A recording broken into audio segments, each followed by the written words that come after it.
America का स्वभाव ही व्यापार करना है, ब्रिटेन का स्वभाव ही पॉलिटिक्स है, जर्मनी का स्वभाव है युद्ध करना। पूरे विश्व की मानवता को अध्यात्म का संदेश देना ये भारत का काम है। इस कारण भारत की नियति विश्वगुरु। 1500 वर्षों तक 46% कंट्रीब्यूशन सारे विश्व के जीडीपी में भारत देता था, लेकिन तब भी भारत ने दुनिया को अपना गुलाम नहीं बनाया। कुटुंब प्रबोधन का वास्तविक अर्थ क्या है? मैं से हम होने की प्रक्रिया है, इसको कहते हैं कुटुंब। राष्ट्र निर्माण में इस परिवार व्यवस्था का क्या भूमिका है? आर्थिक, सामाजिक, आध्यात्मिक, पॉलिटिकल, राष्ट्रीय सभी स्तरों पर परिवार का योगदान है। न्यूक्लियर फैमिली वो बढ़ती जा रही है, वृद्धाश्रम बढ़ती जा रही है, तो आप इसको कैसे, किस दृष्टि से देखते हैं? तो साइकोलॉजिकली हम विभक्त तो हो ही नहीं है। ये जो एक षड्यंत्र के तहत हमको छोटा परिवार, सुखी परिवार सिखाया गया, क्योंकि जनसंख्या को हमने बोझ मान लिया। डबल इनकम, नो किड्स, क्या कहना चाहेंगे इसके बारे में? ये यूबीपी है, उल्लू बनाओ प्रोग्राम है। तो युवा शक्ति को इससे बच के रहना चाहिए। डिंक एक्सेट्रा ये सब जो टर्म्स आ रहे हैं, उसकी वजह से डिप्रेशन भी समहाउ बहुत बढ़ रहा है। श्री राम जी भी डिप्रेशन में चले गए थे, तो वशिष्ठ जी के पास उनको भेजा है। तो राम और वशिष्ठ का जो संवाद है वो योग वशिष्ठ बना। कुछ दिनों में उनको समझ में आता है ये सब बकवास है, वो सही रास्ते पर आ जाते हैं। तो थोड़ा लंबा खींचते हैं, वो डिप्रेशन में जाते हैं। डिवोर्स की बात करते हैं, विवाह विच्छेद बहुत बढ़ रहा है। बेसिकली ये सारा खेल व्यक्तिवाद का खेल है। आप ईगो पे अड़े रहोगे तो फिर वो भी अड़ा रहेगा। तो आपके पास चॉइस है, आर्ग्यूमेंट जीतना है या व्यक्ति को जीतना है, दिल जीतना है कि आर्ग्यूमेंट जीतना है। जेनजीज, मिलेनियल्स, क्या वो अपने परिवार के दायित्व से दूर हो रहे हैं? तो जब मनुष्य की टेक्नोलॉजी नेक्स्ट जनरेशन में अच्छी होती है तो भगवान की खराब कैसे होगी? तो हमारी नेक्स्ट जनरेशन हमसे ज़्यादा उन्नत है, उनका प्रोसेसर हमसे ज़्यादा तेज है, उनकी क्षमता हमसे अधिक है, इसलिए उनसे संवाद करने में हमको दिक्कत जाती है, जिसको जनरेशन गैप कहते हैं। जनरेशन गैप युवा की तरफ से नहीं है, जनरेशन गैप हमारे तरफ से। कॉकरोच जनता पार्टी के बारे में क्या सोचते हैं? आधुनिकता और पाश्चात्यकरण क्या ये एक है? सॉफ्ट पावर कॉलोनाइजेशन, क्या मतलब है इसका? जेनजीज, मिलेनियल्स, क्या वो अपने परिवार के दायित्व से दूर हो रहे हैं? ये संस्कृति खत्म तो इसी से हो रही ना। अभी समय है देश के लिए कुछ करने का, अभी समय है दुनिया के लिए कुछ करने का। जी नमस्कार। आज हमारे साथ भारतीय शिक्षा, संस्कृति और राष्ट्र चिंतन के प्रखर विचारक, शिक्षाविद एवं प्रेरक वक्ता माननीय श्री मुकुल कानितकर जी उपस्थित हैं। आदरणीय मुकुल जी, आपको बहुत बहुत स्वागत है। तो सबसे पहले आपने अपना संपूर्ण जीवन भारतीय शिक्षा, संस्कृति और समाज के चिंतन के निर्माण में आपने पूरा समर्पित किया है। सबसे पहले हम जानना चाहेंगे कि आज के भारत को आप किस दिशा में विकसित हुए, बढ़ते हुए देख रहे हैं? हमारे स्वतंत्रता सेनानियों ने स्वप्न देखा था कि भारत को जब स्वतंत्र हो जाएगा तब सारे विश्व का मार्गदर्शन करेगा। 15 अगस्त 1947 को जिस दिन भारत स्वतंत्र हुआ, उसी दिन पांडिचेरी के आकाशवाणी के स्टेशन पे, रेडियो स्टेशन पे, और गुरुदेव अरविंद घोष का और एक व्याख्यान हुआ, और उसमें अरविंदो जी ने कहा कि भारत के सामने 3 लक्ष्य है। पहला तो उन्होंने कहा था कि जो खंडित हुआ है, विभाजन हुआ है, उसको अखंड होना चाहिए। फिर दूसरा कहा कि भारत को एशिया का नेतृत्व करना चाहिए, और तीसरा कहा कि भारत को विश्व का गुरु बनना चाहिए। तो कहता हमारे लगभग 80 वर्ष अभी अगले साल होंगे स्वाधीनता के, तो 80 वर्षों की यदि यात्रा देखते हैं तो मुझे लगता है उसी दिशा में हम जा रहे हैं, और उसी दिशा में भारत आगे बढ़ रहा है। भारत का युवा जागृत होकर के भारत को फिर एक बार विश्व में गौरव प्रदान करने के काम में निश्चित रूप से अग्रसर हो रहा है। तो ये जो आपने बोला अभी भारत आगे बढ़ रहा है, विश्व गुरु, ये आप हमारे ये जो 2 पर्टिकुलर टर्म्स है वो हमारे युवाओं को आप कैसे समझाएंगे? क्योंकि सोशल मीडिया में इसको लेके बहुत सारे मीम्स बन रहे हैं। प्रत्येक राष्ट्र का अपना एक स्वभाव होता है जी। स्वामी विवेकानंद का लाहौर में दिया गया हुआ एक भाषण है जी। 1897 में, 1897 में। उस लाहौर में दिए गए भाषण में, भाषण का शीर्षक था हिंदू धर्म के सामान्य आधार, कॉमन बेसिस ऑफ हिंदुइज्म। उस व्याख्यान में स्वामी विवेकानंद कहते हैं कि प्रत्येक राष्ट्र का एक स्वभाव होता है, नेचर होता है, और उसको उन्होंने 3 बातों से बताया था। उन्होंने कहा each nation has got a message to deliver, एक संदेश होता है जो उसको विश्व को देना होता है। जी। फिर दूसरा उन्होंने कहा उस राष्ट्र का एक नियति होता है, भवितव्य होता है, a destiny to fulfil. Each nation has got a destiny to fulfil. और तीसरी बात उन्होंने अंग्रेजी में शब्द प्रयोग किया था, each nation has got a mission to accomplish. और उसका हिंदी में अनुवाद सुमित्रानंदन पंत जी ने किया है। उन्होंने बड़ा सुंदर शब्द दिया। उन्होंने कहा प्रत्येक राष्ट्र का एक व्रत होता है जिसका उसे उद्यापन करना होता है। तो फिर स्वामी जी ने उदाहरण दिए कि अमेरिका का स्वभाव ही व्यापार करना है, तो अमेरिका यदि किसी दिन विश्व का शक्तिशाली देश बना तो सारी दुनिया को बाजार बना देगा। ये 1897 में स्वामी जी कह रहे हैं, 1995 में वर्ल्ड ट्रेड ऑर्गेनाइजेशन WTO बना। जब अमेरिका ताकतवर हुआ सारी दुनिया को बाजार बना दिया। स्वामी जी ने कहा ब्रिटेन का स्वभाव ही पॉलिटिक्स है, तो इसलिए वो व्यापार करने भी जाएगा तो साम्राज्य खड़ा कर देगा, क्योंकि उसका स्वभाव है। स्वामी जी ने कहा था जर्मनी का स्वभाव है युद्ध करना, तो जर्मनी जब जब शक्तिशाली होगा विश्व को युद्ध में झोंकेगा। तो प्रथम महायुद्ध, द्वितीय महायुद्ध दोनों जर्मनी के शक्तिशाली होने से हुए। ये भी स्वामी जी ने 1897 में बताया। प्रथम महायुद्ध 1917 में हुआ, यानी 20 साल पहले स्वामी जी ने कहा था जर्मनी यदि शक्तिशाली हुआ तो युद्ध कराएगा सारी दुनिया में। फ्रांस की भी बात बताई स्वामी जी ने, लेकिन वो अभी तक हुई नहीं। फ्रांस कभी शक्तिशाली बना तो सारी दुनिया को सौंदर्य और कला में डुबो देगा, क्योंकि आर्ट एंड एस्थेटिक्स उसका स्वभाव है। तो राफेल का डिज़ाइन देखते तो हमको पता चलता है। बाकी सारे युद्ध के जहाज है वो तो मशीन उड़ा रहे ऐसे लगता है, राफेल कैसे गरुड़ जैसा चलता है। तो जो युद्ध के जहाज का डिजाइनिंग भी सौंदर्य से करे उसको फ्रांस कहते हैं। वैसे इस भारत का स्वभाव क्या है? तो भारत का स्वभाव ही अध्यात्म है, भारत का संदेश ही अध्यात्म है। पूरे विश्व की मानवता को अध्यात्म का संदेश देना ये भारत का काम है। इस कारण भारत की नियति विश्वगुरु है। भारत के स्वभाव के कारण भारत जब जब शक्तिशाली हुआ, भारत ने व्यापार भी किया सारी दुनिया में।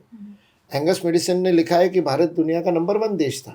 1500 वर्षों तक 46% कंट्रीब्यूशन सारे विश्व के GDP में भारत देता था। लेकिन तब भी भारत ने दुनिया को अपना गुलाम नहीं बनाया, अपना उपनिवेश नहीं बनाया, अपना साम्राज्य नहीं बनाया।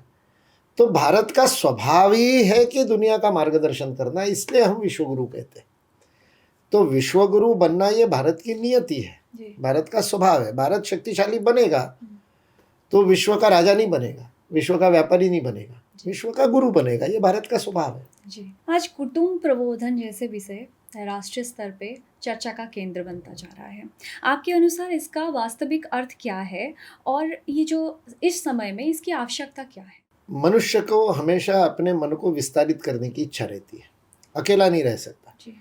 इसलिए भी अरस्तु और प्लेटो ने उसको सामाजिक प्राणी कहा, सोशल एनिमल का। पश्चिम को वो एनिमल के रूप में ही दिखता है, इसलिए उन्होंने वैसे परिभाषित किया। हमारी ये जो सामाजिकता की भूख है, जो मैं से हम होने की प्रक्रिया है, प्रत्येक मनुष्य की स्वभाव है, वो दुनिया में कहीं भी पैदा हुआ हो, हमारे ऋषियों ने उसको समझा और उसको संस्कारित किया। और उसके संस्कार की जो पहली सीढ़ी है वो है परिवार। मैं से हम होने की प्रक्रिया का पहला मार्ग है परिवार, कुटुंब।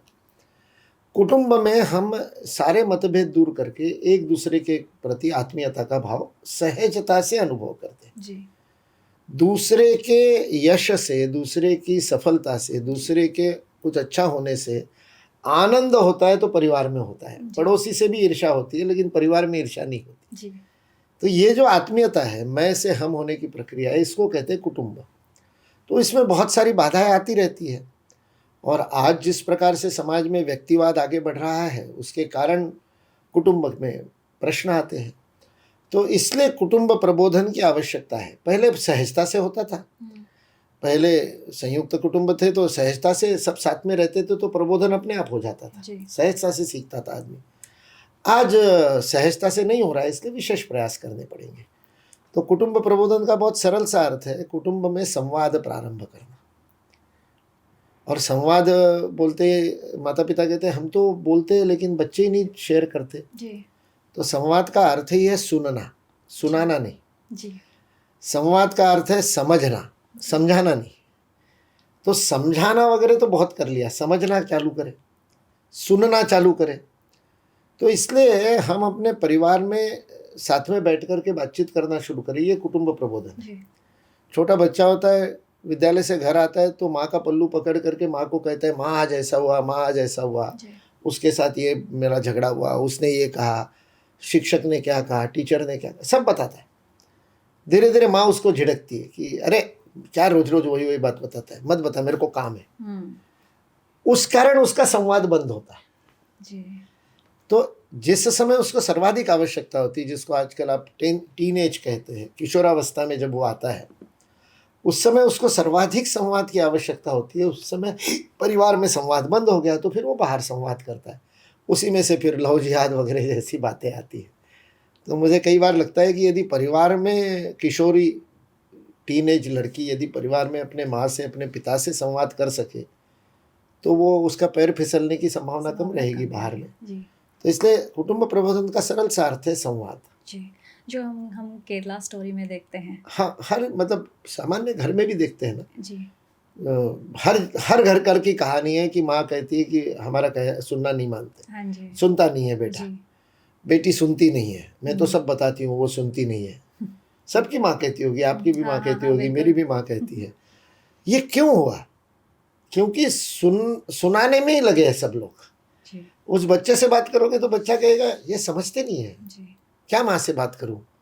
ये जो संवादहीनता हो गई है, ये बदलने की आवश्यकता है। तो ये बदलने के लिए राष्ट्रीय स्वयंसेवक संघ क्या क्या मतलब कैसे भूमिका निभा हमारी रहा एक है? गतिविधि है कुटुंब प्रबोधन, जी। जिसमें हमारे कार्यकर्ता परिवार के साथ में छोटी छोटी बातें कहते हैं कि 1-1.5 घंटे के लिए अपना मोबाइल एक जगह पार्किंग कर दो। जी। घर में एक जगह बना दो जहाँ सब लोग मोबाइल रख देंगे ताकि आपस में बात करेंगे, मोबाइल में नहीं घुसे रहेंगे। दिन में एक भोजन साथ में करने का प्रयास करो। दिन में एक नहीं होता है तो 7 दिन में एक बार भोजन साथ में करो। 7 दिन में कोई एक आध छोटा सा किताब साथ में बैठ कर के पढ़ो। जी। ऐसी छोटी छोटी बातें हैं। परिवार साल में एक आध बार आसपास में तीर्थ यात्रा में कहीं घूमने के लिए साथ में जाए, परिवार साथ में क्वालिटी टाइम बिताए। जी। ये कुटुंब प्रबोधन का प्रयास होता है। तो हमारी कुटुंब प्रबोधन गतिविधि में हम ऐसे पारिवारिक मिलन सम्मेलन ऐसे करके माता पिता और सबके साथ में बात करके ऐसे परिवारों को समाज के सामने आदर्श के रूप में प्रस्तुत करने का काम। आपको लगता है कि सोशल मीडिया, इंटरनेट, मोबाइल ये जब से आया है तब से ये थोड़ा-सा हम ज़्यादा देख रहे हैं कि परिवार के साथ क्वालिटी टाइम स्पेंड ना करना? क्योंकि पहले मेरे बचपन में मुझे याद है, हम रविवार होता था तो हम साथ में बैठ के सब मूवीज़ देखते थे, खाना खाते थे, घूमने जाते थे। तो ये आजकल बिल्कुल भी नहीं देखने को मिल रहा है। क्या कारण है इसका? क्या है ये बहाने तो कुछ भी बना लो अपन, इन सोशल मीडिया को माध्यमों को अपन बहाना कह सकते हैं, लेकिन इन्होंने जोड़ने का भी तो काम किया है। जी। ये तो साधन है ना, साधन का कैसे भी उपयोग हो सकता है। जी। जैसे मैं हमेशा उदाहरण देता हूँ कि चक्कू है, किसी गुंडे के हाथ में होगा तो प्राण हर लेगा, किसी जी, का बिल्कुल। जीवन ले लेगा। और वही चक्कू किसी सर्जन के हाथ में है तो जी। ऑपरेशन टेबल पे जान बचाने का काम करता है। चक्कू तो वही है, जी। काटने का ही काम करता हाँ है, जी। लेकिन प्रयोग करने वाले के ज्ञान के ऊपर निर्भर करता है। जी। तो सामाजिक माध्यम भी ऐसा ही है। इसलिए आपका मेरे जब भी व्हाट्सएप आया तो सबसे पहला ग्रुप कौन सा बना? परिवार का ही बना। जी। तो व्हाट्सएप परिवार का शत्रु है कैसे बोल सकते हैं? जी। आज सारे दुनिया में बिखरा हुआ जो परिवार है वो व्हाट्सएप से जुड़ा हुआ है, वो फेसबुक से जुड़ा हुआ है। कोरोना के समय लोगों ने जूम के ऊपर राम रक्षा और हनुमान चालीसा पूरे परिवार ने गाई, उससे सारी दुनिया में फैले हुए परिवार भी इकट्ठे आए। आज फेसबुक में लोग पुराने परिवारों को ढूंढ करके अपना वंश वृक्ष बना रहे हैं, अपने गोत्र के विभिन्न लोगों को जोड़ रहे हैं। तो सामाजिक माध्यम शत्रु नहीं है, सामाजिक माध्यम तो माध्यम है। माध्यम किसी का शत्रु नहीं होता है। उसका प्रयोग कैसे करना, उसका उपयोग कैसे करना, ये ज़्यादा महत्वपूर्ण है। तो इसलिए संवाद माध्यमों के कारण कम हुआ ऐसा नहीं कह सकते। जीवन शैली उसके लिए ज़्यादा कारणीभूत है। तो वो जीवन शैली में परिवर्तन थोड़े से करने से यही माध्यम साधन बन जाएंगे संवाद का। यही माध्यम एक दूसरे को जोड़ने वाले बन जाएंगे। जो अपनी गड़बड़ी के कारण तोड़ रहे हैं वो अपन ठीक हो गए तो जोड़ने लग जाएंगे। भारतीय परिवार व्यवस्था विश्व की सबसे बहुत ही एक सशक्त सामाजिक संस्था माना जाता है। राष्ट्र निर्माण में इस परिवार व्यवस्था का क्या भूमिका है? परिवार ये हमारी विश्व को देन है। हमने बहुत अनादिकाल से ऋषि परंपरा से विवाह को एक संस्कार के रूप में विकसित किया। और विवाह को दो व्यक्तियों के बीच में नहीं माना जाता हमारे यहाँ। हमारे यहाँ विवाह दो परिवारों का मिलन है। इसलिए पूरे भारत में किसी भी प्रांत में आप जाओ तो विवाह की परंपराओं में एक परंपरा होती है कि वर और वधू के परिवारों का मिलन मिलन होता है। इसका चाचा उसके चाचा से मिलेगा, इसका मामा उसके मामा से मिलेगा, कुछ उपहार देगा, गला भेंट होगी, क्योंकि ये संस्कार जा रहा है कि तुम दो व्यक्ति नहीं मिल रहे, ये दो परिवार मिल रहे हैं। ये एक सामाजिकरण की एक अद्भुत प्रक्रिया है। तो इसलिए इसी का ये जो मैं से हम की प्रक्रिया का ही रूप है कि परिवार के बाद वो समाज बनता है और समाज के बाद वही मैं राष्ट्र में जाता है। इसलिए हमारे लिए सारी जितनी सामुदायिक कार्य है वो सब परिवार है उसका आदर्श। इसलिए विद्यालय में काम करने वाले विद्यालय परिवार कहते हैं, महाविद्यालय में काम करने वाले महाविद्यालय परिवार। एक बार मैंने एक स्टेट बैंक के ब्रांच में योग कक्षा ली, तो अंतिम दिन ब्रांच मैनेजर जब धन्यवाद दे रहे थे तो उन्होंने कहा शाखा परिवार की ओर से। अब हमको तो संघ की शाखा पता है मैंने कहा इनको भी शाखा पता है। बाद में मेरे को ध्यान में आया वो ब्रांच के लिए स्टेट बैंक की ब्रांच वो शाखा परिवार कह रहे थे। तो कोई भी सामूहिक कार्य का आदर्श परिवार है भारत, और वही हम भारत माता में, तो हमारे लिए राष्ट्र भी परिवार है, और वही आगे जाके वसुधैव कुटुंबकम, तो विश्व भी परिवार है। तो परिवार ये मैं से हम होने की हमारी प्रक्रिया है, इसलिए वो राष्ट्र निर्माण का हमारा माध्यम है। इसका योगदान हर स्तर पे है, मतलब समाज तो बनता ही है, तो सामाजिक योगदान है ही, आध्यात्मिक योगदान है। हमारे यहाँ शिव शक्ति कहा गया है, तो साधना की पूर्ति के लिए उसको धर्म का साधन माना है। तो सारे संस्कार ऐसे हैं कि दोनों मिलकर के ही पूजा कर सकते हैं। दोनों में तो राम जी ने सीता का त्याग किया था, तो उनको सोने की सीता बनानी पड़ेगी, उसके बिना अश्वमेध नहीं कर पाए। तो परिवार ये आध्यात्मिक भी उन्नति का साधन है। आर्थिक के लिए तो इतना बड़ा योगदान है हमारे लिए। तो हमारा जीडीपी आज जो बढ़ा हुआ है उसमें बहुत बड़ा योगदान हमारे परिवार का है। जिन देशों में विवाह टूट रहे हैं, परिवार टूट रहे हैं, उन देशों में उन सारे कामों के लिए पैसा देना पड़ता है जो काम हमारे यहाँ माँ कर लेती है। तो ये कितना बड़ा आर्थिक योगदान है। तो भारत की समृद्धि का एक बहुत बड़ा कारण परिवार है। तो आर्थिक, सामाजिक, आध्यात्मिक, पॉलिटिकल, राष्ट्रीय सभी स्तरों पर परिवार का योगदान है। परिवार हमारी इकाई है, यूनिट है। भारत में राष्ट्र का यूनिट व्यक्ति को नहीं माना, परिवार को माना है। परिवार हमारा यूनिट है, तो ये हमारी विश्व को देन है। तो हमारे जो जॉइंट फैमिलीज़ है उसकी स्वरूप तेज़ी से बदल रहा है। हम देख रहे हैं कि मतलब एकल जो फैमिली है, न्यूक्लियर फैमिली, वो बढ़ती जा रही है, वृद्धाश्रम बढ़ती जा रही है। तो आप इसको कैसे, किस दृष्टि से देखते हैं? पश्चिम ने विवाह को एक कॉन्ट्रैक्ट माना, करार माना, इसलिए सोशल कॉन्ट्रैक्ट थ्योरी आई समाजशास्त्र में, और उसी से ये एकल और संयुक्त परिवार की परिभाषाएं बनी। तो उस आधार पर नीति आयोग और बाकी सारे परिभाषा करते हैं कि एक रसोई होगी तो संयुक्त परिवार है, रसोई अलग अलग हो गई तो विभक्त परिवार है, एकल परिवार है। लेकिन हमारे लिए परिवार ये एक बहुत बड़ी मानसिक प्रवृत्ति है। जैसे मैंने अभी कहा ना, शाखा परिवार, विद्यालय परिवार, ये मोहल्ले को परिवार कहते हैं, गांव को परिवार मानते हैं। ऐसे अनेक गांव है कि जो बेटी जहाँ पर ब्याही है वहाँ पानी नहीं पीते, क्योंकि मेरी गांव की बेटी ब्याही है, तो सारे गांव की बेटी है वो। तो ये जो परिवार का हमारा जो साइकोलॉजिकल परिवार की भूमिका है, उस भूमिका से संयुक्त परिवार और एकल परिवार को अलग ढंग से सोचना पड़ेगा। ये पश्चिम की परिवार की परिभाषाओं से संयुक्त परिवार टूट रहे और एकल परिवार बढ़ रहे, ये सही बात है टेक्निकली, लेकिन साइकोलॉजिकली ये सत्य नहीं है। साइकोलॉजिकली दूर दूर रहते हुए भी हमारा परिवार आज भी संयुक्त परिवार है। वो तो है, क्योंकि उसकी सोच संयुक्त है, उसकी सोच एकल नहीं है। वो हम दो हमारे दो का प्रचार होने के कारण भले ही वो चौकोर कुटुंब हो गया, लेकिन वो बिना चाचा, मामा, बुआ, ताऊ के बिना सोचे उसका काम ही नहीं चलता। वो घर का बजट बनाता है तो बजट बनाते समय बचत करता है, तो उसको याद रहता है कि मेरी बहन की शादी के लिए बचत करनी है, दिवाली के ऊपर ये करना है, रक्षाबंधन पे ये करना है। तो मतलब रोज का बजट बनाते समय, रोज का खर्चा करते समय भी कोई नई वस्तु उसको दिखती है, वो खरीदता है, तो उसको एकदम अपना भाई याद आता है, अपनी भतीजी याद आती है। तो साइकोलॉजिकली हम विभक्त तो हो ही नहीं है, बिल्कुल नहीं है। तो सबने कुछ ना कुछ इतना, अब नौकरी के लिए कोई बेंगलोर चला गया, कोई पुणे चला गया, कोई अमेरिका चला गया, कोई ऑस्ट्रेलिया चला गया, कोई यूरोप चला गया। तो चार भाई साथ में तो नहीं रह सकते। लेकिन मैं ऐसे अनेक परिवारों को जानता हूँ जो माँ के जन्मदिन पे एकत्रित आते हैं। कुछ होंगे जो दिवाली पे एकत्रित आते हैं, यहाँ उड़ीसा में होंगे, रथ यात्रा पे एक साथ आते हैं, जी। तो साल में एक बार इकट्ठा आना है। अब ये साइकोलॉजी है ना, तो साइकोलॉजिकली आज भी हम संयुक्त परिवार वाले हैं। जी। भारत आज भी संयुक्त परिवार का देश है जी। साइकोलॉजिकली। व्यवस्थागत दृष्टि से परिवर्तन हो रहे हैं, और वो परिवर्तनों का एक कारण है बच्चों की संख्या कम हो गई। ये जो एक षड्यंत्र के तहत हमको छोटा परिवार सुखी परिवार सिखाया गया, क्योंकि जनसंख्या को हमने बोझ मान लिया। वो आपने तो शायद नहीं देखी होगी, वो पहले फैमिली प्लानिंग की एडवर्टाइजमेंट आती थी कि खटिया पे चौधरी बैठे हैं, फिर 2 बैठे, फिर 4 बैठे, खटिया टूट हाँ, गई। वो मैंने देखा है। तो भारत माता खटिया थोड़ी है, एक छतरी को भी लेके हाँ। था। हाँ जी। तो ये जो संसाधन सीमित है, इसलिए परिवार कम करो, ये जो बताया गया, इसने हमारी साइकोलॉजी को खराब किया जी।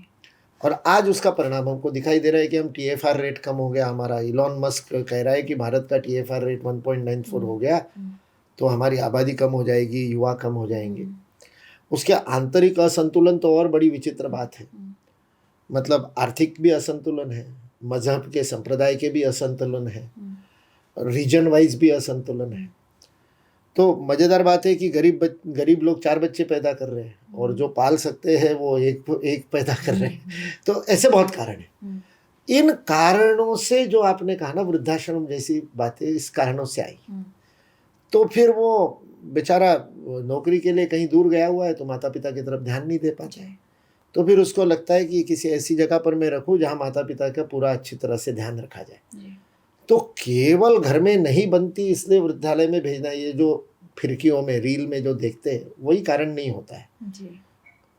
और उसके बावजूद भी भारत में वृद्धाश्रम बहुत कम है। हाँ। और खाली भी पड़े हैं, सारे भरे नहीं जाते।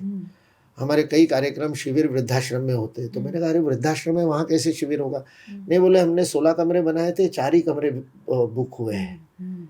आज भी माता पिता को वृद्धाश्रम में भेजने से समाज में उसकी इज्जत नहीं होगी जी, समाज में उसको सम्मान नहीं मिलेगा। जी। अरे कैसा बेटा है वृद्धाश्रम, इसलिए वृद्धाश्रम चुपचाप भेजता है, वो बता के नहीं भेजता। तो इसलिए अभी भी वृद्धाश्रम बहुत बढ़ गए ऐसा नहीं, समस्या बन गई ऐसा नहीं, वो समाधान के रूप में ही है आज भी। और जो भी भेजता है वो भी बड़े अपराध भाव से ही भेजता है, नहीं कर पा रहा हूँ इससे भेजता है। तो फिर माता पिता भी सोचते हैं वहाँ अपने जैसे 4 लोगों के साथ रहेंगे। इसमें कोई बुरा भी नहीं है, हमारे यहाँ पहले भी वानप्रस्थ की व्यवस्था थी, विड्रॉ करके वन में जाते थे। आज के वानप्रस्थ, कई सारे वृद्धाश्रमों का नाम ही वानप्रस्थाश्रम देते हैं। तो आज अनेक ऐसे संघ में तो ऐसे अनेक लोग हैं जो रिटायर्ड बट नॉट टायर्ड, हम उनको कहते हैं। हाँ। सेवानिवृत्त होने के बाद सेवा प्रवृत्त हुए तो अपना पूरा समय समाज की सेवा में लगाते हैं, तो उनको वृद्धाश्रम में नहीं जाना पड़ता, वो समाज उनका बच्चे हो जाते हैं। तो इसलिए अभी भी मुझे लगता है ये बहुत बड़ी समस्या ऐसा नहीं है, अभी भी हमारा समाज प्रेम से आत्मीयता से ही रहता है परिवार। कुछ इक्का दुक्का उदाहरण तो अपवाद तो हर समय होते। आप इंस्टाग्राम और फेसबुक ये सब देखते हैं, एक टर्म्स बहुत वायरल हो रहा है, डिंक DINK, तो उसको बोलते हैं डबल इनकम नो किड्स।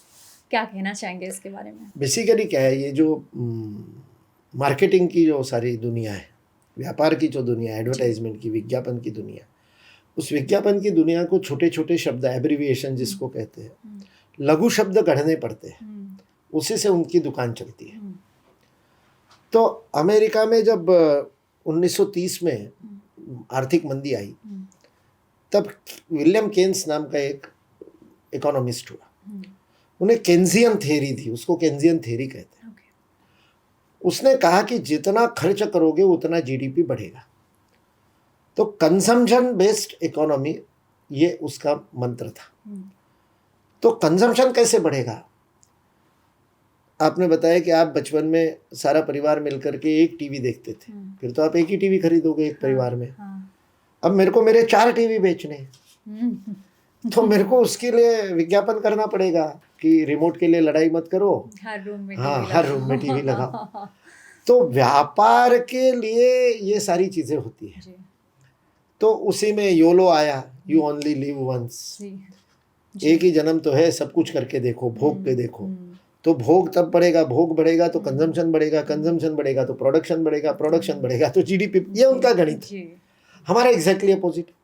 हमारी सोच संयम पे है। हम्म, हम कहते हैं बरकत कब आएगी, जब आप बचत करोगे। जी आमदनी अठन्नी खर्चा रुपए का हम तो विरोध करते हैं। जी पश्चिम कहता है क्रेडिट कार्ड से आगे का खरीद लो। हाँ अब क्रेडिट कार्ड से कौन खरीदेगा, जिसको ज्यादा कंजम्पशन करना होगा।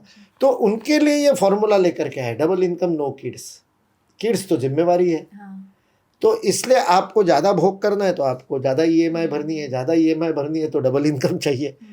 तो ये सारे जो लघु शब्द है, एब्रीविएशन है, ये मेरा भी उसके लिए एक एब्रीविएशन मैंने बना रखा है। ये यूबीपी है, उल्लू बनाओ प्रोग्राम है। तो युवा शक्ति को इससे बच के रहना चाहिए, इस यूबीपी से। जी इन सारे लघु शब्दों से, फोमो है, हाँ फोमो, हाँ फियर ऑफ मिसिंग आउट। अरे क्या फियर ऑफ मिसिंग आप आउट, बहुत एक्टिव है सोशल मीडिया में। नहीं मैं युवाओं के बीच में रहता हूँ ना, तो युवाओं से सुनता हूँ। जी तो ये सारे यूबीपी है, सारे उल्लू बनाओ प्रोग्राम है, जी। इससे बच के रहना चाहिए। जी आपको नहीं लगता कि जो डिंक एक्सेट्रा ये सब जो टर्म्स आ रहे हैं उसकी वजह से डिप्रेशन भी समहाउ बहुत बढ़ रहा है समाज में? सामान्य सा प्रकृति का नियम है। जी लॉ ऑफ थर्मोडायनेमिक्स फिजिक्स में यदि आपने सीखे होंगे तो वो 10वीं कक्षा में ही सिखा देते हैं। तो वो बताता है कि पहला लॉ ऑफ थर्मोडायनेमिक्स तो ये है कि जितनी तापमान में जितनी दूरी होगी उतना जल्दी, मतलब ज़्यादा गर्म पानी होगा तो जल्दी ठंडा होगा, कम गर्म होगा तो देर से ठंडा होगा, डेल्टा एच वाला नियम। फिर दूसरा नियम है थर्मोडायनेमिक्स का, जो जितना जल्दी गर्म होता है उतना जल्दी ठंडा होता है। तो भोग का भी ऐसा है, जो जितना जल्दी आनंद देता है उतना जल्दी डिप्रेशन में ले जाता है, विषाद में ले जाता है। इसलिए भगवत गीता कहते हैं कि प्रारंभ में कष्ट लेकिन अंत में सुख देता है, वो सात्विक सुख है। जो प्रारंभ में आनंद देता है बाद में दुख देता है, वो तामसिक सुख का है। तो ये सारे तामसिक सुख के लक्षण हैं। तो जो जल्दी संभल जाते हैं, जल्दी मारवाड़ी का शब्द है धाप जाते हैं, तृप्त हो जाते हैं, कुछ दिनों में उनको समझ में आता है ये सब बकवास है, वो सही रास्ते पर आ जाते हैं। जो थोड़ा लंबा खींचते हैं वो डिप्रेशन में जाते हैं। लेकिन भारत में मैंने देखा है 2-4-5 साल से ज़्यादा इस सब में कोई नहीं रहता है, बाहर निकल आता है। और अपने युवावस्था में कॉलेज में सारे उल्टे सीधे काम करने के बाद भी शादी होने के बाद ठीक हो जाता है, हाँ। बच्चे होने के बाद संस्कार की बातें करने लगता है। तो 90% भारतीय समाज तो बहुत ज़्यादा दिनों तक इस अवस्था में नहीं रहता है। जो शहरी बहुत ज़्यादा, जहाँ पर परिवारों में संवाद बहुत ही कम हो गया है, शहरी एक अकेले जो हो गए हैं, हॉस्टल में ही रहते हैं, उनमें ये डिप्रेशन वगैरह ज़्यादा होता है। जिनको मित्र नहीं होते वो ज़्यादा बड़ी समस्या है। डिवोर्स की बात करते हैं, विवाह विच्छेद बहुत बढ़ रहा है, तो आप इसको कौन से कारण से जोड़ के देखना चाहते हैं? बेसिकली ये सारा खेल व्यक्तिवाद का खेल है। हमने मतलब यूरोप में प्रोटेस्टेंट एथिक्स से 14वीं शताब्दी में यूरोप के अंदर क्रांति हुई, कैथोलिक्स के विरुद्ध प्रोटेस्टेंट आए, और वो प्रोटेस्टेंट एथिक्स ने इंडिविजुअलिज्म दिया और पूरा यूरोप का विकास इंडिविजुअलिज्म के आधार पर हुआ। तो ब्रिटिश जब भारत में आए तो उन्होंने अपने सारे कानून भी इंडिविजुअलिज्म के आधार पर बना दिए, हमारी सारी विकास की व्यवस्था इंडिविजुअलिज्म के आधार पर बना दी, हमारा सारा जो शिक्षा व्यवस्था है वो इंडिविजुअलिज्म के आधार पर बना दी।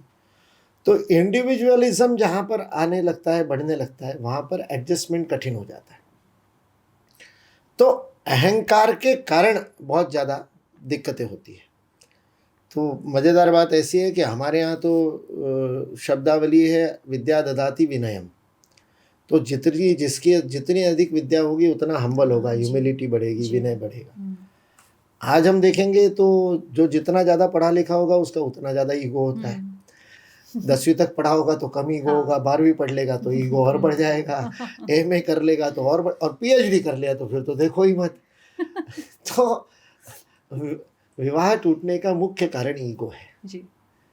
जब हम दूसरे का विचार करते हैं तो परिवार आगे बढ़ता है, जब हम अपना विचार करता है तो परिवार में विभेद आता है, मनभेद होता है। मतभेद तो हो सकते हैं, मनभेद नहीं होना चाहिए। तो लड़ाई तो सब जगह होती है, दो मित्र भी आपस में लड़ते हैं, लेकिन सुबह लड़ कर के शाम को जो हंस कर के साथ में चाय पी ले तो उसके लिए ईगो छोड़ना पड़ता है, उसके लिए सॉरी बोलना पड़ता है। गलती होने पर सॉरी बोलना ये तो सामान्य बात हुई। बिना गलती के सॉरी बोलना संबंध है। जी आप संबंध बचाए रखना चाह रहे हो इसलिए सॉरी बोल रहे हो। जी गलती आपकी नहीं हुई ऐसा आपको लग रहा है, कोई बात नहीं, वो ईगो अपने अंदर बनाए रखो, हम्म, लेकिन सामने वाले को सॉरी कह दो। जी तो ये हमारे देश में सदियों से रहा है। जी बाद में भले ही सामने वाला कहे नहीं नहीं गलती मेरी थी, आप कई बार ये प्रयोग करके देखेंगे कि आप गलती मान लेते हो तो फिर सामने वाला कहता है नहीं नहीं मेरी गलती तो मेरी थी, हाँ तो मामला सुधर गया। हाँ आप ईगो पे अड़े रहोगे तो फिर वो भी अड़ा रहेगा। हाँ तो आपके पास चॉइस है, आर्ग्यूमेंट जीतना है या व्यक्ति को जीतना है, जी। दिल जीतना है कि आर्ग्यूमेंट जीतना है। जी तो ये बहुत सामान्य सी बात है। ये थोड़ा सा इंडिविजुअलिज्म बढ़ गया, ये कम हो जाएगा तो सब ठीक हो जाएगा। टिकेगा नहीं ज़्यादा दिन ये भी।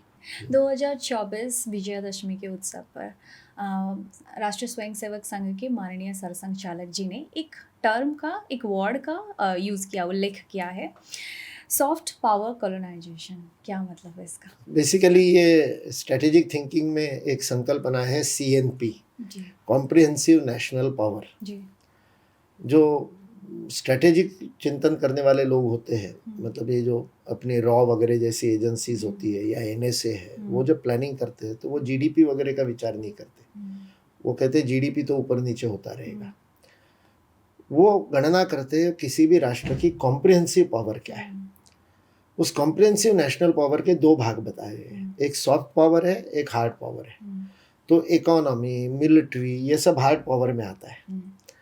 लेकिन उससे बड़ी ताकत है मन की शक्ति। जी उस मन की शक्ति को मृदु शक्ति का, सॉफ्ट पावर का। हम्म, तो ये सॉफ्ट पावर जो है वो दुनिया में वो एक बहुत बड़ी ताकत रखती है। तो उसके कारण वो चाहते हैं कि हमारे सिलेबस पढ़ाए जाए, हमारी व्यवस्थाओं को माना जाए, हमारे गाने गाए जाए। खेल आज एक बहुत बड़ी सॉफ्ट पावर बन गया। तो अभी FIFA वर्ल्ड कप चल रहा है, तो भारत है भी नहीं उसमें, लेकिन फिर भी भारत में उसके टीवी राइट्स के लिए इतने करोड़ों रुपए दिए जी ने। और आज वो आपको जो G5 फ्री में मिल रहा था, आज वो कहता है 700 रुपये भरो क्योंकि आपको FIFA वर्ल्ड कप देखना है। तो दुकान बना दी। अब वर्ल्ड कप ये बहुत बड़ी पावर है, सॉफ्ट पावर है। FIFA वर्ल्ड कप, क्रिकेट हमारी सॉफ्ट पावर है। हम अमेरिका में जाकर के वर्ल्ड कप करके आए क्रिकेट का, क्योंकि अमेरिका को पता है उससे पैसा कमाएगा। तो बॉलीवुड हमारी बहुत बड़ी सॉफ्ट पावर है। रशिया में आज भी राजकुमार के गाने फेमस है। रशिया से दोस्ती हमारी उसके कारण है। पूरा पोलैंड बॉलीवुड के गानों पे डांस करता है। वो केनिया का एक भाई बहन का जोड़ा है, वो फिल्मी गाने खूब उनकी चलते हैं। तो ये हमारी सॉफ्ट पावर है। योग हमारी सॉफ्ट पावर है। तो जब सरसंघ चालक जी सॉफ्ट पावर कॉलोनाइजेशन का कह रहे थे, तो वो हमारे शिक्षा व्यवस्था में, हमारी टेस्ट में, ये मैकडोनाल्डाइजेशन होने के कारण बर्गर, पिज्ज़ा, ये सारा सॉफ्ट पावर कॉलोनाइजेशन है। ये सॉफ्ट पावर आपके माइंड को कंट्रोल करने लगता है। आप कंपेयर करने लगते हो अपना जो पुराना पीठा है, अपनी जो व्यंजन है, उसके जगह आपको दिवाली के ऊपर एडवर्टाइजमेंट मिलती है, कुछ मीठा हो जाए, यानी आप चॉकलेट खरीद करके विदेशी कंपनी का वो दो, तो आपके जो दिवाली पे इतनी सारी घर में मिठाइयाँ बनती थी, उसके जगह ये सॉफ्ट पावर कॉलोनाइजेशन है जी। तो ये इसके वो हमको इसके बारे में हमारे को वो ये कर रहे थे, सजग कर रहे थे जी। पर हम कॉलोनाइजेशन भले ही नहीं करते, लेकिन हमारी सॉफ्ट पावर भी सारी दुनिया में काम कर रही है। आज इडली डोसा सारी दुनिया में चलता है। आज अमेरिका में भी हमारे गुजराती खाने की धूम मची हुई है। पोटेल्स, जैसे मोटेल होता है वैसे वहाँ पटेलों ने खोल रखा है चेन, उसको पोटेल्स कहते हैं। ये अमेरिका में आज बहुत फेमस है, हर कोई। तो इसलिए योग 193 देश कर रहे हैं। लंदन में नेशनल डिश चिकन टिक्का बन गया। तो ये हम मतलब भारत की भी सॉफ्ट पावर है। हम कॉलोनाइजेशन नहीं करेंगे, लेकिन हम सॉफ्ट पावर से अपनी शक्ति बढ़ाएंगे। तो ये कॉम्प्रिहेंसिव नेशनल पावर का एक हिस्सा है जी। आज क्योंकि हम बात कर रहे थे परिवार व्यवस्था के ऊपर, तो मैं बस कुछ पूछना चाहूँगी कि आज की जो जनरेशन है, जेन ज़ीज, मिलेनियल्स, क्या वो अपने परिवार के दायित्व से दूर हो रहे हैं? आपको क्या लगता है इसके बारे में? ये देखो, ये भी फिर वो UBP का ही पार्ट है। हाँ। ये जो सारे जेन ज़ी, मिलेनियल, ब्लूमर और क्या वो सारा, उनको बेचना है ना, तो बेचने के लिए ब्रांडिंग करना पड़ेगा। तो किस आयु वर्ग को बेचना है, तो उसके लिए उनको ब्रांड चाहिए थे, इसलिए उन्होंने ये ब्रांड क्रिएट किया, जेन ज़ी वगैरह, ये ब्रांड के। युवाओं का जो, जिसको जनरेशन गैप कहते हैं, वो तो भगवान श्री राम जी के समय भी था। जी। श्री राम जी भी डिप्रेशन में चले गए हाँ। थे, तो वशिष्ठ जी के पास उनको भेजा। तो राम और वशिष्ठ का जो संवाद है वो योग वशिष्ठ बना। जी। फर्क यही था कि उस समय राम जी विषाद में गए तो उनको साइकेट्रिस्ट के पास नहीं भेजा, गुरु के पास भेजा। ये भारत का सॉल्यूशन गुरु था। जी। तो इसलिए भारत की युवा शक्ति ये उस उल्लू बनाओ प्रोग्राम में बहुत दिनों तक नहीं टिकती, ये मैंने देखा है। जी। पिछले 36 वर्षों से मैं युवाओं के साथ ही काम करता हूँ, तो मैं देखता हूँ कि भारत की युवा शक्ति में अद्भुत ऊर्जा है, इसलिए वो अपनी संस्कृति के प्रति भी बड़ी जागृत है। इसलिए आज का फैशन है भजन क्लबिंग, जी। यस, आज का हमारे यहाँ भी हो रहा है। भजन जामिंग। जी। तो वही युवाओं ने उसी पश्चिम की गिटार को ले लिया और हरे राम हरे कृष्णा कर दिया, उसको जी, राधे राधे कर दिया। जी। तो हमारे देश का जो युवा है वो बहुत सजग है, जी। वो संस्कारों के प्रति सजग है, संस्कृति के प्रति सजग है, परिवार के प्रति सजग है। जी। कुछ 2 4 10 लोग बह जाते हैं बहाव में, लेकिन उससे फर्क नहीं पड़ता। बाहरी वेश भले ही बदल जाए, अंदर का हृदय नहीं बदलता, ये मैंने देखा है। तो इसलिए बाहर आज मैं धोती पहन करके बैठा हूँ, वो बच्चे, मैं मजाक में कहता हूँ, बोरी पहनते हैं नीले रंग की, लेकिन भाव नहीं बदला है उनका। फिर भी वो 1 जनवरी को मंदिरों में भीड़ बनाते हैं, नवरात्रि पे भीड़ बनाते हैं, रथ यात्रा में भी आप जाओगे तो युवाओं की संख्या बहुत मिलेगी आपको, बहुत ज़्यादा बढ़ा है वो रेशो, बढ़ता ही है। तो इसलिए बिल्कुल निराश होने का कारण नहीं है। हमारी सारी जो युवा शक्ति है किशोरावस्था की, वो भारतीय संस्कृति को और आगे ले जाएगी जी। और ज़्यादा पराक्रम करेगी। जी। मैं और एक बात कहता हूँ कि जब मनुष्य की टेक्नोलॉजी हर जनरेशन में आगे बढ़ती है, आपका फ़ोन पिछले जनरेशन का और इस जनरेशन का, आईफोन 12 होगा तो आईफोन 17 उससे अच्छा है, और आईफोन 18 की चर्चा शुरू हो गई है। तो जब मनुष्य की टेक्नोलॉजी नेक्स्ट जनरेशन में अच्छी होती है तो भगवान की खराब कैसे होगी? बिल्कुल। तो हमारी नेक्स्ट जनरेशन हमसे ज़्यादा उन्नत है जी। उनका प्रोसेसर हमसे ज़्यादा तेज है जी।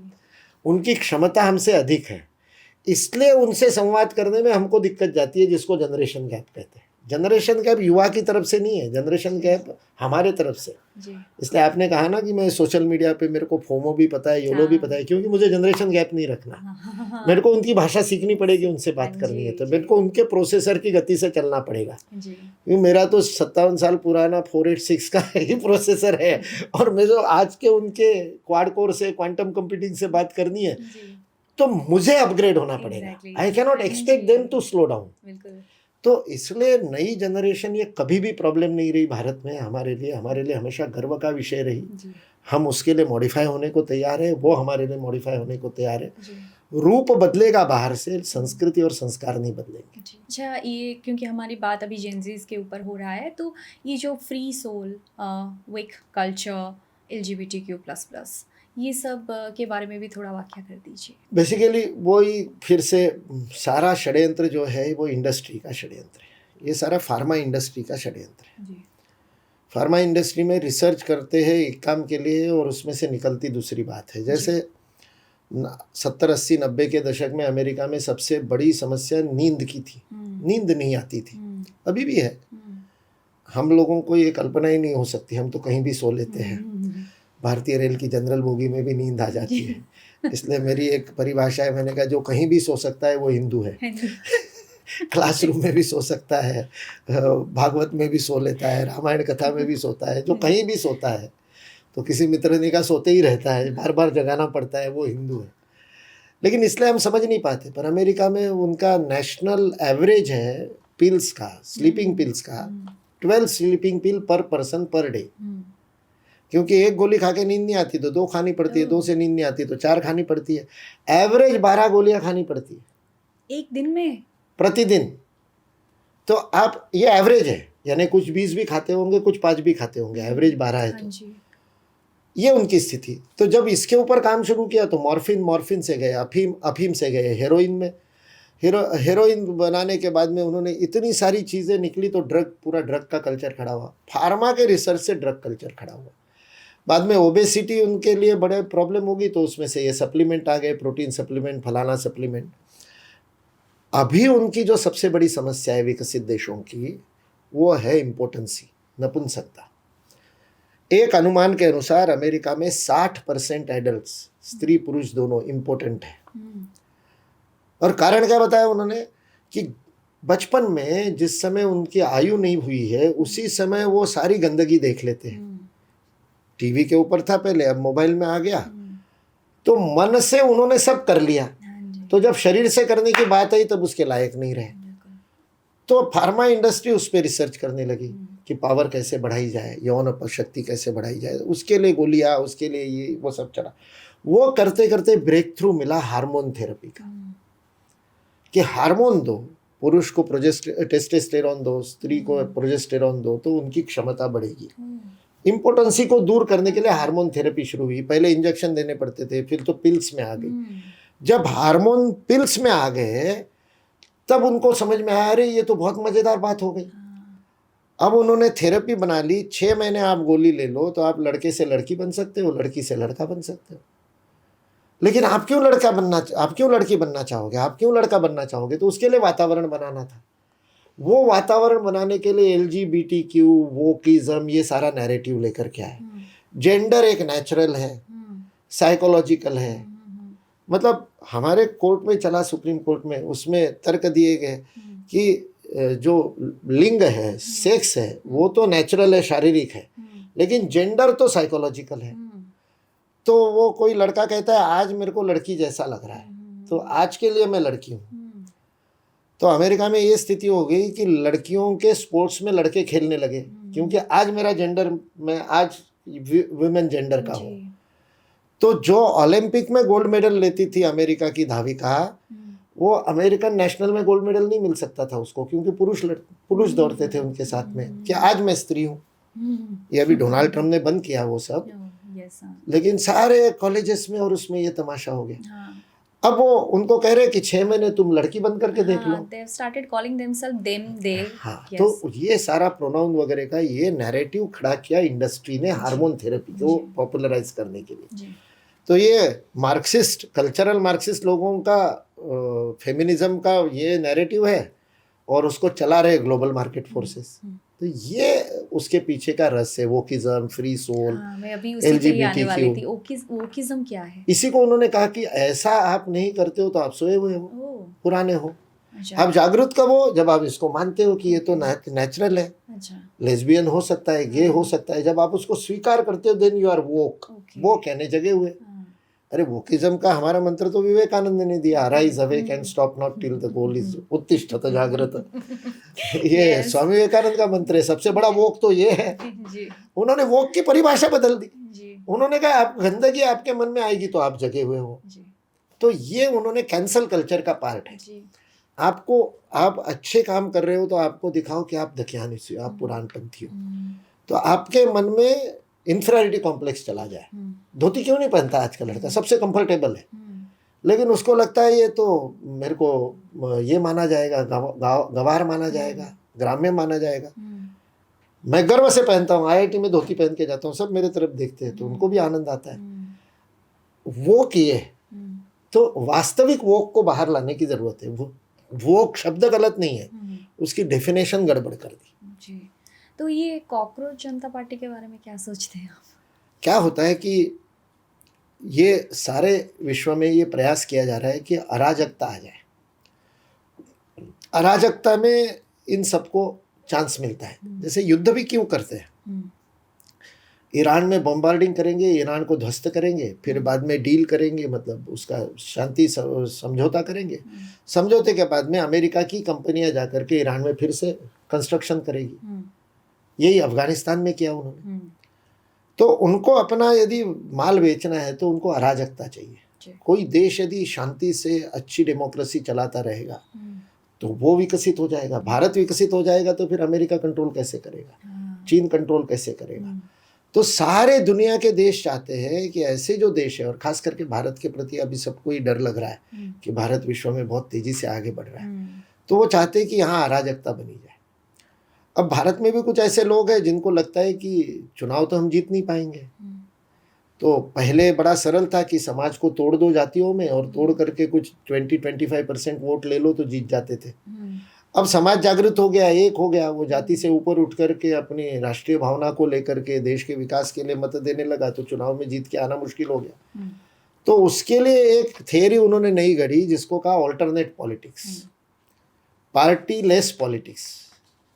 ये पार्टी लेस पॉलिटिक्स का ही परिणाम था कि जिसमें इंडिया अगेंस्ट करप्शन खड़ा हुआ। उसी समय दुनिया के अनेक देशों में पिंक रिवॉल्यूशन, वॉयलेट रिवॉल्यूशन, इस प्रकार के रेड रिवॉल्यूशन, ट्यूनीशिया में, तुर्की में बहुत जगह हुए। वो 2008 से 10 का वो एक दौर था। भारत में क्या हुआ कि बाकी जगह तो क्रांतियां हो गई और चेंजेस हो गए, भारत में क्या हुआ कि उसका लाभ लेकर के मोदी जी बन गए। तो भारत एक बड़ा मजेदार देश है ना, हम मतलब पुराने काल से डेमोक्रेटिक है। धोबी की बात मानने वाले राजा जहाँ पर है तो कितना डेमोक्रेसी होगी। उस कारण से भारत में ये अराजकता आई नहीं। अब ये सेकंड राउंड ऑफ अनार्की शुरू हुआ है, बांग्लादेश में हुआ, श्रीलंका में हुआ, उससे पहले फिर नेपाल में हुआ। अब वही भारत में वो ट्राई कर रहे हैं, किसान आंदोलन में ट्राई किया, शाहीन बाग में ट्राई किया, सीए के विरुद्ध ट्राई किया। अब उसके लिए एक नए नए व्यक्ति को खड़ा करते हैं। अब ये अभिजीत दीप के वहाँ अमेरिका में था, उसको पैसा दिया होगा, उसका ब्रेन वॉश किया होगा, और वो किसी सुप्रीम कोर्ट के जस्टिस ने ऐसे आंदोलन जीवियों को कॉकरोच कह दिया, तो उसने कहा हाँ मैं कॉकरोच हूँ, एक नया शब्द लेकर के खड़े हो गए। तो हर व्यवस्था के हर भाग के प्रति अनास्था पैदा करना, ये इनका उद्देश्य है। उससे अराजकता आएगी। तो अब सेना है उनका टारगेट, इसलिए सेना के वेश में वो आप पार्टी ने भी एक प्रेस कॉन्फ्रेंस की थी, सीजेपी में भी अभी परसों सेना वालों को लेकर के आए थे। अब सेना के प्रति आस्था है ना समाज में, सेना के प्रति अनास्था, इसलिए वो जनरल नरवणे को लेकर के कुछ बहुत दिनों तक नैरेटिव चलाया, उन्होंने ऐसा लिखा वैसा लिखा। जहां आस्था है समाज की उसको तोड़ो, धर्म पे आस्था है, मंदिर पे आस्था है उसको तोड़ो, जुडिशियरी पे आस्था है उसको तोड़ो। चुनाव आयोग पे लोग कहते हैं चुनाव भारत में दुनिया के लोग सीखने के लिए आते हैं। हम अफ्रीका के 16 देशों में हमारा चुनाव आयोग जाकर के ट्रेनिंग देता है। दुनिया के अनेक देशों से अच्छी हमारी चुनाव व्यवस्था है, लेकिन उसके बावजूद उसके प्रति क्वेश्चन मार्क खड़ा कर दो। अनास्था खड़ी करना, उससे अराजकता खड़ी करना, इस उद्देश्य से अलग अलग प्रयोग चलेंगे। एक असफल हुआ तो दूसरा करेंगे।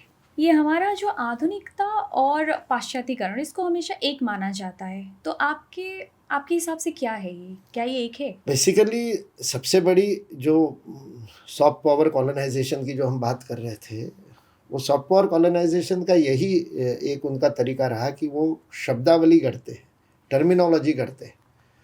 तो जब उनको क्रिश्चियनिटी को फैलाना था तब उन्होंने शब्दावली गढ़ी व्हाइट मैन्स बर्डन, कि व्हाइट मैन की जिम्मेवारी है कि दुनिया में जाकर के सभ्य करो दुनिया को। तो इसलिए जाकर के उन्होंने अफ्रीका को क्रिश्चियन किया, भारत में भी आए।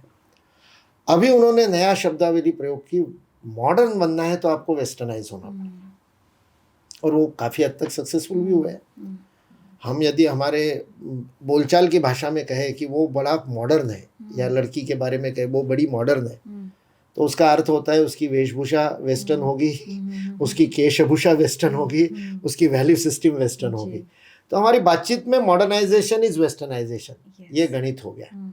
जबकि मॉडर्न का अर्थ होता है नया, आधुनिक, उन्नत, प्रगत।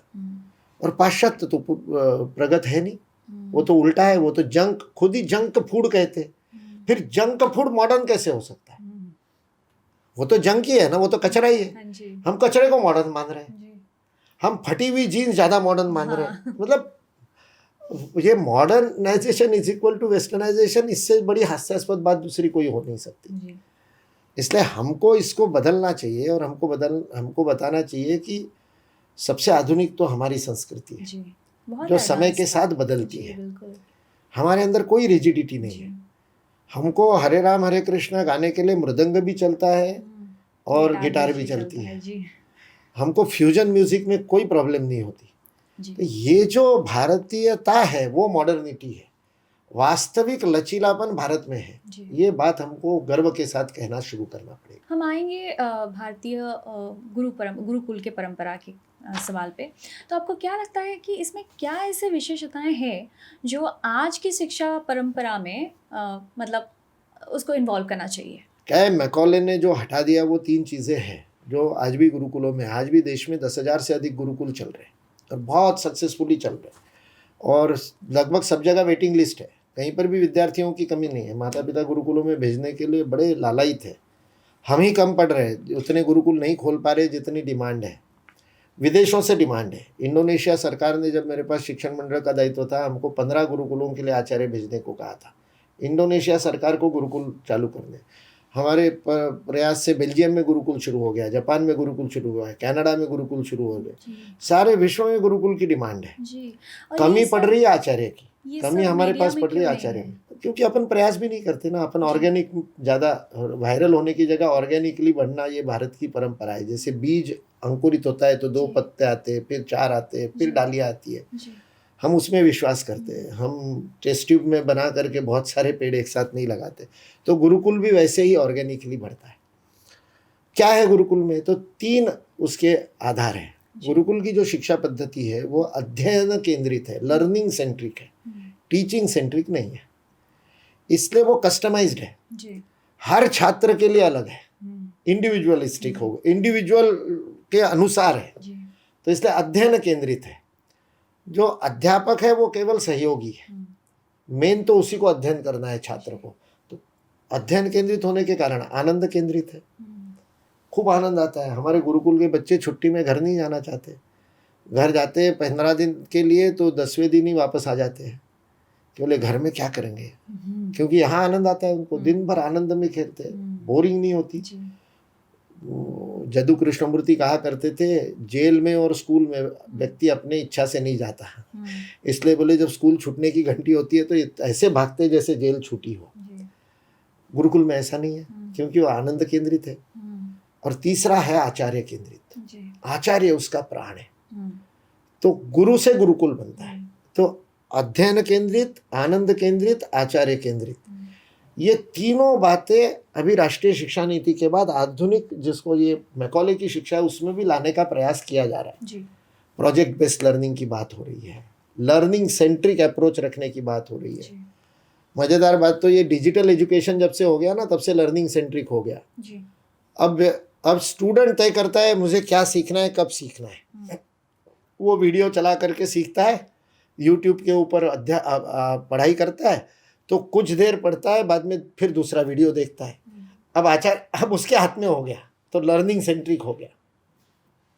तो धीरे धीरे ये तीनों बातें आएगी, आनंद आने लगेगा। और लेकिन उसका जो तीसरा पक्ष जो मैंने बताया वो सबसे इम्पोर्टेंट है। और सबसे पहला काम वो करना पड़ेगा हमको कि हमको फिर से आचार्य प्रतिष्ठित, सुप्रतिष्ठित करने पड़ेंगे। शिक्षकों का सम्मान समाज करने लगे, ये सबसे पहली आवश्यकता है। शिक्षक शिक्षक का सम्मान करे और समाज शिक्षक का सम्मान करे। मेरे को ट्रेन में चलते हुए, रेलवे स्टेशन पे, एयरपोर्ट पे भी कोई शिक्षक मिलता है तो मैं खड़े होकर के नमस्कार करता हूँ, प्रणाम करता हूँ। वो सामने वाला परेशान हो जाता है, संकोच में आ जाता है, अरे आप क्यों हमको कर रहे? नहीं, आप शिक्षक हो, आपका सौभाग्य है, आपकी पुण्याई 3 गुना है, इसलिए आप शिक्षक बने। लोग कहते हैं, शिक्षक पूछते ये 3 गुना पुण्याई का क्या रहस्य है? तो वो जो भाषण मैंने बताया लाहौर वाला, उसमें स्वामी विवेकानंद ने कहा था कि अनेक योनियों में भटकने के बाद पुण्य संचय होता है, तब मनुष्य का जन्म मिलता है, ऐसा शास्त्र कहते हैं। तो पुण्याई संचय होने से मनुष्य बने। तो 1 गुना पुण्याई होती है तो मनुष्य बनते हैं। स्वामी जी ने कहा जब ये पुण्याई डबल होती है तब भारत में जन्म मिलता है। विश्व की प्रत्येक जीवात्मा को मुक्त होने के लिए भारत में ही जन्म लेना पड़ेगा, ये स्वामी जी का वाक्य है। तो 1 गुना पुण्याई तो मनुष्य का जन्म, 2 गुना पुण्याई तो भारत में जन्म, 3 गुना पुण्याई तो शिक्षक बनता है। ये शिक्षकों के मन में स्वाभिमान आ जाए और समाज के मन में शिक्षकों के प्रति ये आदर आ जाए, तो फिर आनंद केंद्रित, अध्ययन केंद्रित भी हो जाएगा। बहुत बहुत शुक्रिया आपको। ये पॉडकास्ट देख के मेरे पापा बहुत खुश होंगे, वो भी शिक्षक ही है। जी, राष्ट्रीय शिक्षा नीति को भारत की शिक्षा व्यवस्था में एक बहुत महत्वपूर्ण व्यवस्था परिवर्तन माना जाता है। आप इसके दीर्घकालिक प्रभावों से कैसे, मतलब इसको किस प्रकार देखते हैं? समय तो लगेगा, क्योंकि राष्ट्रीय शिक्षा नीति में यू टर्न हुआ है। शीर्षासन को ठीक किया है। 1835 में मैकॉले ने भारतीय शिक्षा व्यवस्था का शीर्षासन कर दिया था, उल्टा कर दिया था उसको। उस उल्टे को सीधा करने का काम राष्ट्रीय शिक्षा नीति 2020 में हुआ है। लेकिन ये कोई नैनो या मारुति 800 तो है नहीं। हज़ारों हजार का वर्ष का इतिहास है, ऐसा भारत है। तो आप यदि सड़क पे देखोगे 20 टायर का 18 टायर का ट्रॉला होता है तो उसको यू टर्न लेने में बहुत टाइम लगता है। तो भारत को भी टाइम लगेगा। 2030 तक ये राष्ट्रीय शिक्षा नीति लगभग काफ़ी कुछ लागू हो जाएगी, और जब काफ़ी कुछ लागू हो जाएगी तो यू टर्न चालू होगा। अभी तो स्टीयरिंग ही घुमा रहे हैं जी 2030 के बाद यू टर्न होना चालू होगा। तो अगले 20 वर्षों में हम इसके और परिणाम देखेंगे। जी। तो 2047 का जो हमने लक्ष्य रखा है, 2047 तक भारत में फिर एक बार जो भारतीयता से भरी हुई जो हमारी पारंपरिक शिक्षा व्यवस्था थी, जिसने नालंदा तक्षशिला जैसे गुरुकुल बनाए थे, जी जिसमें सारे विश्व के लोग लालायित होते थे पढ़ने के लिए, लाइन लगती थी, तो भारत की एम्बसियों के बाहर दुनिया में लाइन लगेगी कि हमको भारत में जाके पढ़ना है, गुरुकुल में जाके पढ़ना है। जी ये स्थिति 2047 तक आ जाएगी। भारत फिर से जगत गुरु बनने का यही एक लक्षण है कि जब दुनिया हमारे यहाँ आकर के पढ़ने को लालायित हो। आपके पास अगर आपको अगर 5 सूत्र देने हो, परिवार, संस्कृति और शिक्षा, ये तीनों के स्तर को ज़्यादा बेहतर बनाने के लिए, तो वो कौन से 5 सूत्र होंगे? 5 सूत्र 4 सूत्र ऐसे तो सूत्रों में तो बताया जा सकता है, जी। लेकिन सबसे पहला सूत्र तो है स्वयं को बदलना पड़ता है, जी दूसरे को नहीं बदलना पड़ता। तो इसलिए सारा चिंतन अपने आप को बदलने से शुरू करना चाहिए, जी। किसी दूसरे से अपेक्षा नहीं करनी चाहिए, नंबर 1। नंबर 2, भारतीय संस्कृति समाज केंद्रित है। हमारे यहाँ स्वावलंबी समाज की बात हुई। ब्रिटिश कॉलोनाइजेशन के कारण, हमारे मानसिक दासता के कारण हम हर बात के लिए सरकार से अपेक्षा करने लगे। जी ये हमको छोड़ना पड़ेगा। इसलिए सरकार केंद्रित नहीं होना चाहिए। जब सरकार केंद्रित नहीं होता है तो निजीकरण की बात होती है, निजीकरण की बात होती है तो व्यापारीकरण होता है, चाहे शिक्षा का हो, चाहे परिवार का हो, चाहे समाज का हो, संस्कृति का हो, जी। चाहे सेवाओं का हो, तो व्यापारीकरण हो जाता है, सौदेबाजी हो जाती है। वो मतलब घर में यज्ञ करने के लिए आना है तो उसके लिए भी रेट शीट हो जाती है, शादी ब्याह के लिए भी रेट शीट हो जाती है। ये अलग बात है कि कैमरा वाले का खर्चा पंडित जी से ज़्यादा होता है फोटो शूट आउट का। ये संस्कृति खत्म तो इसी से हो रही ना। जी आप प्रदर्शन को अधिक महत्व दे रहे जी, हो, संस्कार से ज़्यादा महत्व प्रदर्शन को मिल रहा है। जी तो दर्शन की जगह प्रदर्शन महत्वपूर्ण हो गया तो गड़बड़ होती है। जी तो इसलिए व्यापार नहीं होना चाहिए, सरकार भी नहीं होनी चाहिए, व्यापार भी नहीं होना चाहिए। इसलिए स्वयं से प्रारंभ करना, स्वावलंबन में जाना, सरकार निरपेक्ष होना और व्यापारीकरण नहीं होना। फिर क्या होना? तो सेवा भाव। जी तो परिवार भी खड़ा होगा सेवा भाव से, समाज भी खड़ा होगा सेवा भाव से। आज चिकित्सा इतना जबरदस्त प्रोफेशन है, डॉक्टर का प्रोफेशन सबसे सेवाभावी प्रोफेशन है, उसको हमने व्यापार बना दिया। हाँ बिल्कुल। 50 टेस्ट कराओ, ये कराओ, इसमें कमीशन, उसमें कमीशन।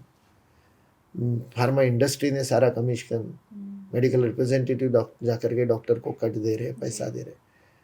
तो सेवा जहाँ मूल होना चाहिए वहाँ भी सौदा कर दिया हमने। तो इसलिए 5वां यदि सूत्र है तो वो सेवा का सूत्र है। जी तो स्वयं से मतलब स्व से शुरू करना, उसमें स्वदेशी भी आता है, उसमें स्वभाषा भी आता है।